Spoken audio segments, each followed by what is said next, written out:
Wa na'udzu billahi min syururi may yahdihillahu fala mudilla lahu wa may yudlil fala hadiya lahu. Asyhadu an la ilaha illallah wa asyhadu anna Muhammadan abduhu wa rasuluh la nabiyya wa la rasula ba'dah. Pertama-tama tentunya kita yang hadir di situ bersyukur kepada Allah Subhanahu wa taala dengan mengucapkan alhamdulillah, karena kita di situ diberikan kesehatan, diberikan kesempatan, sehingga ada kawan-kawan yang tidak sempat, ada yang tidak sehat. Dan kita ada di situ, kita sangat bersyukur. Dan apa yang kita lakukan di situ? Tentunya niat kita untuk menuntut ilmu, insyaallah. Salawat dan salam kita aturkan kepada Nabi kita, Nabi Muhammad sallallahu alaihi wasallam. Semoga dengan salawat yang kita sampaikan, yang kita ucapkan, akan menjadi syafaat yang kelak pada hari kiamat yang akan mengantarkan kita kepada surga Allah Subhanahu wa taala. Tentunya yang pertama yang saya hormati Bapak Kepala Madrasah, yaitu Bapak Hendra Eskosi, ya, betul kan? Yang ganteng, yang tuh selalu senyum ya. Kalau udah selalu senyum dia langsung ketawa. Ketawa, nawakan juga. Yang kedua, Bapak senior kita, ada Bapak Wardi SPDI dan Bapak Samsul Hidayat, Bapak Haji kita. Ya, semoga semuanya selalu sehat-sehat. Dan kepada Dewan Guru semuanya, baik yang laki-laki, Bapak Ibu Guru, ataupun yang guru wanita, semoga kita semuanya selalu ditambahkan ilmunya, diberikan kesehatan kepada kita sehingga kita bisa memberikan ilmu yang kita dapatkan, mengamalkan ilmu yang kita ajarkan. Amin ya rabbal alamin. Tadi yang kita dengar pemateri pertama yaitu Bapak Muhammad Nur Siddiq. Beliau adalah lulusan pondok yang terkenal di Indonesia, pondok yang besar, terkenal dan luar biasa. Siapa yang tidak kenal dengan pondok Darussalam Gontor? Tentunya apa yang ada di sini dan alumni yang telah keluar dari pondok tersebut sesuatu yang sangat luar biasa, betul kan? Dan kalian telah mendengarkan ceramah dari beliau, dan semoga apa yang disampaikannya kita dapatkan, bukan cuma didengarkan dan mantul, tetapi kita dapatkan ilmunya, kita amalkan dalam kehidupan sehari-hari. Sebagaimana dengan niat kita pada saat itu, tentunya untuk menuntut ilmu. Si Andi kita di situ yang tentunya datang hanya untuk ngobrol, betul kan? Si Andi kita yang ada di situ hanya untuk ngobrol, betul kan Lukman? Betul ya? Betul ya. Si Andi kita setelah ngobrol-ngobrol. Kita di situ nak mendengarkan tausiah, mendapatkan ilmu.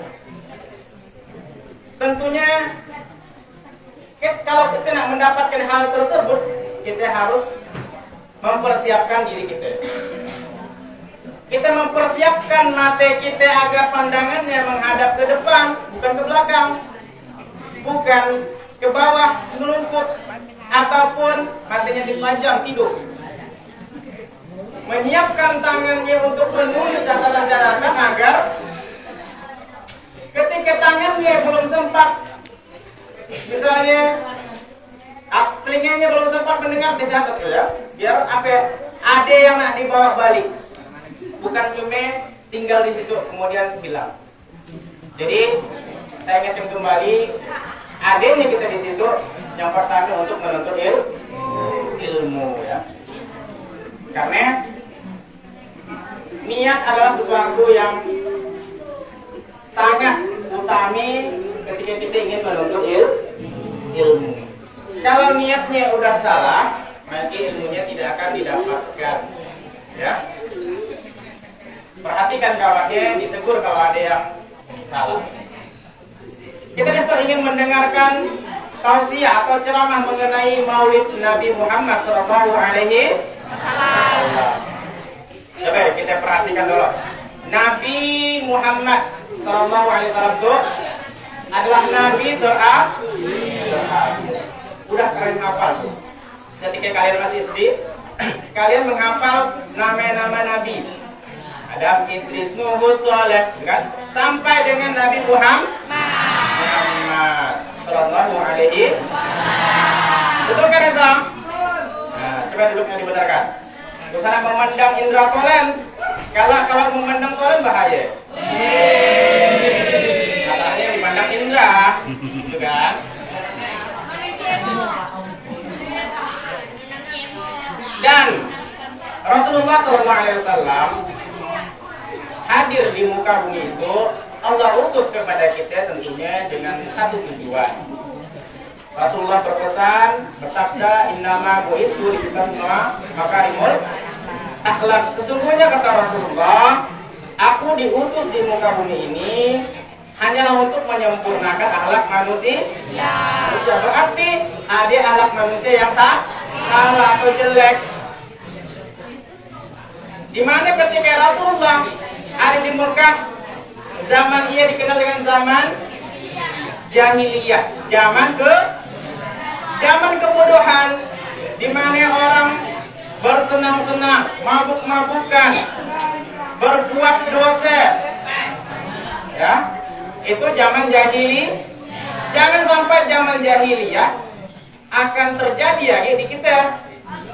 Jangan sampai zaman ia kita lakukan perbuatan-perbuatan yang ada zaman dia kita lakukan, jangan. Hadirnya Rasulullah untuk menyampaikan, menyempurnakan akhlak mulia, akhlak manusia. Apa yang disampaikan oleh Bapak Siddiq tadi? Ya. Rasulullah sebagai Al-Amin. Apa Al-Amin tadi?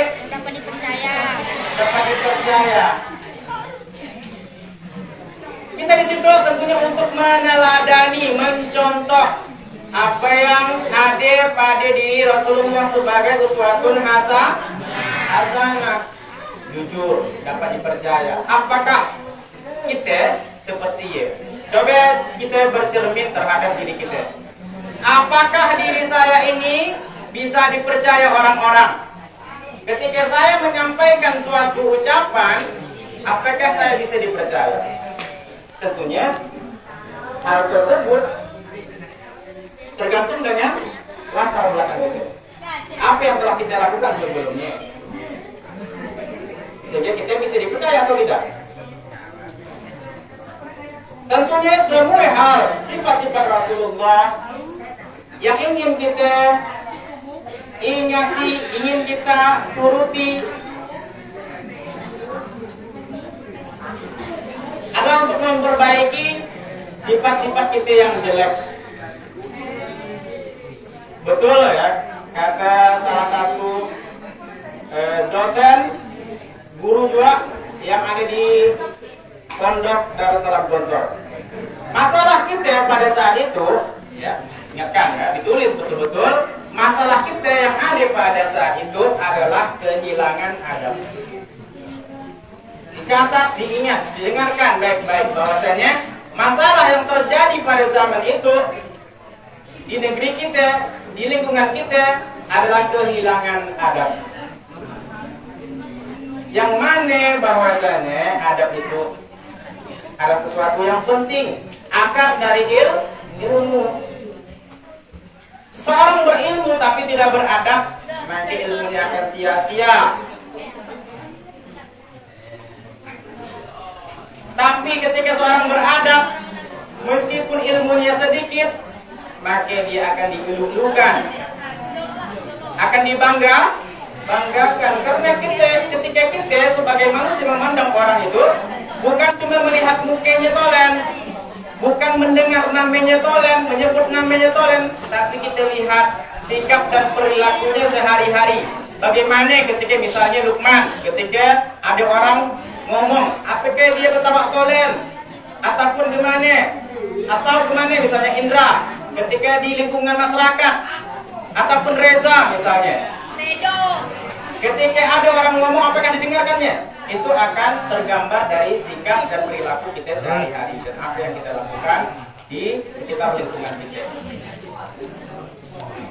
Kita jangan jauh-jauh misalnya sampai nak mengikuti Rasulullah, jangan jauh-jauh, itu sudah berat bagi kalian.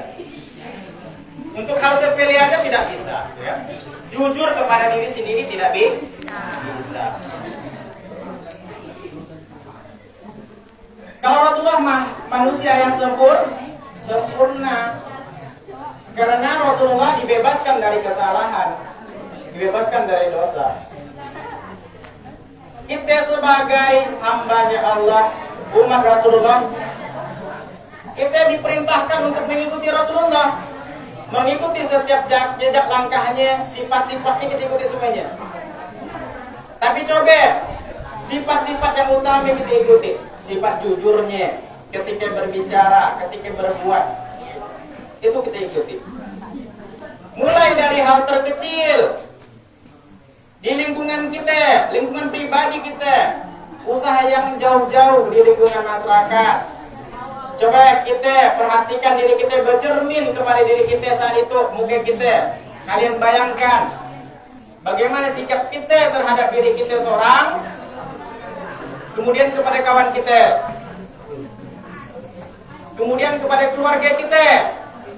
Apakah kita seorang yang peduli terhadap orang lain, ataukah kita peduli hanya kepada diri kita sendiri, ataupun disebut dengan egois, tidak memikirkan orang lain, hanya memikirkan diri sendiri. Ketika ada orang yang ingin menyampaikan pendapat, kita egois, kita hanya ingin omongan kita didengar, ucapan kita didengar, perbuatan kita dilihat dan disanjung-sanjung. Itu namanya egois. Jadi siswa-siswi MTS Muhammadiyah Sejangkung yang saya hormati, yang saya sayangi semuanya, hadirnya kita di situ saya ingatkan kembali untuk menuntut ilmu. Apa yang telah disampaikan oleh Pak Sidik tadi harusnya menjadi amalan yang akan kita langsungkan setiap hari. Bagaimana sikap kita dalam berbuat, di dalam keseharian kita. Bagaimana sikap kita terhadap guru-guru kita. Bagaimana sikap kita terhadap orang tua. Apakah telah jujur ataukah bohong? Karena memang jujur itu pangkal dari segala kebaikan. Kalau kita sudah jujur, maka kebaikan-kebaikan yang lain akan mengikuti. Juga kalau misalnya kita bohong, itu awal dari keburukan. Kalau kita telah berbohong, maka kebohongan yang pertama seperti yang kita disebut oleh Pak tadi. Kalau kita sudah sekali bohong, maka kita akan menutupi kebohongan yang pertama. Kemudian kita akan menutupi kebohongan yang kedua dan selanjutnya. Kita akan selalu berbohong untuk menjaga harga diri kita. Yang pada akhirnya suatu saat kita akan hancur oleh diri kita sendiri, oleh kebohongan diri kita sendiri. Siswa-siswi MTS Muhammadiyah Sejangkung yang saya hormati, yang saya sayangi semuanya, Nabi Muhammad SAW itu ketika kecil dia seorang yang yatim, tidak ada ayah. Ayahnya meninggal ketika beliau berumur berapa bulan dalam kandungan? Ada yang menyebutkan 2 bulan ya, di dalam kandungan. Jadi apa hikmahnya bagi kita? Yang pertama kita bersyukur ketika saat itu kita masih mempunyai orang tua. Bagaimana cara bersyukur? Misalnya kalau kita masih mempunyai orang tua, dengan berbakti kepada orang tua. berbakti kepada orang tua bukan sekedar ucapan, tapi perbuatan yang kita lakukan terhadap orang tua. Salah satu bukti ya, bakti dan bukti kita kepada orang tua adalah dengan cara kita menuntut ilmu. Dengan menuntut ilmu kita akan mengangkat derajat orang tua. Dengan sikap-sikap baik kita akan mengangkat derajat orang tua. Coba misalnya kalian berbuat jahat, berbuat buruk, maka akan menurunkan derajat orang tua. Kalian akan dikenal sebagai orang yang jelek oleh masyarakat. Bukan kalian yang akan dipandang jelek, tapi juga orang tua kalian, sekolah kalian, dari mana kalian berasal. Maka kalian sebagai anak, sebagai siswa harus menjaga perbuatan kalian, baik di sekolah ataupun di luar lingkungan sekolah, agar sama-sama menjaga nama baik diri sendiri dan menjaga baik keluarga. Kita kembali Rasulullah sebagai seorang yang yatim. Kita sebagai anak yang masih mempunyai orang tua, pertama tadi kita bersyukur. Dan kita lihat hikmahnya. Ya. Ketika Nabi seorang yatim, Nabi menjadi mandiri. Dia bisa bekerja secara mandiri, tidak menggantungkan hidupnya kepada orang lain. Dia bekerja dengan cara yang halal tentunya. Rasulullah dia ketika kecil diajak pamannya untuk pergi ke kemana? Syam untuk berdagang. Kemudian dia mengembala kambing. Semua pekerjaan itu dilakukan tentunya untuk dirinya memenuhi kehidupannya, bukan dengan cara-cara yang haram, yang dilarang. Itu pelajaran yang bisa kita ambil ketika Nabi seorang yang yatim. Dia bisa menjadi mandiri. Ya. Kalau misalnya Rasulullah tidak yatim misalnya, tentu orang akan berpikir dakwah Rasulullah itu berhasil karena orang tuanya, dakwah Rasulullah itu berhasil karena pamannya. Allah Maha tahu. Allah jadikan Rasulullah yatim sehingga tidak ada orang yang akan berpikir bahwasanya Rasulullah itu dibantu oleh keluarganya. Tentunya Rasulullah dibantu oleh Allah dalam kehidupannya sehingga dakwahnya berhasil. 13 tahun dia di Mekah berdakwah, kemudian ke Madinah 10 tahun mengembangkan Islam sampai akhirnya kita merasakan nikmat-nikmat Islam saat itu. Tentunya pesan-pesan yang disampaikan Rasulullah kepada kita bukan cuma tentang perintah sholat, bukan cuma tentang ibadah, tapi yang lebih dari dia yaitu akhlak dan adab sebagai manusia. Bagaimana sikap kita sebagai manusia berhubungan dengan diri kita, berhubungan dengan sesama manusia, kemudian berhubungan dengan Allah. Itu yang harus kita perhatikan. Jangan sampai kita kehilangan adab. Ya. Itu pesannya. Ya. Apa itu adab? Apa adab? Hah? Apa ya? Tata krama, sopan santun, perilaku baik. Jangan sampai kehilangan hal tersebut. Maka kita pada saat itu, kesempatan saya itu, mudah-mudahan kalian pasti sebenarnya udah tahu lah mengenai kisah-kisah Nabi Muhammad SAW dari dia ketika dilahirkan pada tahun gajah, ya, yatim, kemudian pergi berdagang, ya, ke negeri Syam, kemudian ada pendeta Nasrani namanya apa? Yang menyebutkan bahwa ada tanda-tanda kenabian kepada beliau sehingga beliau harus ketika dia berdagang suruh balik agar ketika bertemu orang Romawi jangan dibunuh katanya kan. Sampai dengan dia berdakwah di Mekah dan Madinah. Dan perjuangan-perjuangan lain yang tentunya banyak sekali yang kalian sudah ketahui. Tentunya pada kesempatan kali itu kita hanya mengingatkan kembali agar satu aja yang yang harus diingat satu aja, jangan kehilangan adab, itu aja. Karena masalah utama dari kita pada saat itu adalah kehilangan adab. Nanti adab akan kemana-mana, adab kepada guru, adab kepada teman, adab kepada yang lain sebagainya.